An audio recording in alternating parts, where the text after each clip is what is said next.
Welcome to the Banker Lamp. Please enjoy the video. You'll start by confirming the media and project baseline. Open the library and select a project. Change the project properties to match the intended output, frame rate, resolution, and color space, so you avoid mismatches later. Once done, make a quick duplicate of the library or export an XML. This protects edits while you switch formats. Make sure to check clip frame rates and codecs now, because converting them later is slower and may introduce artifacts. You will change the project format directly in the timeline. Right-click the project in the browser and choose Settings. Then select Custom and type the exact width and height, pick the target frame rate, and choose the color space. This forces the timeline to conform.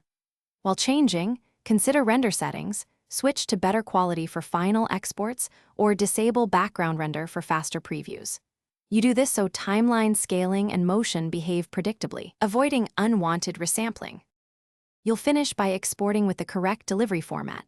Choose Share, then Master File or Send to Compressor for advanced codecs and bitrate control.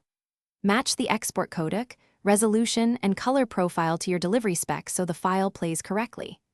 If something goes wrong, like dropped frames or wrong aspect ratio, relink missing media, clear the render cache, and restart Final Cut to force settings refresh. This usually resolves format conflicts and ensures your final.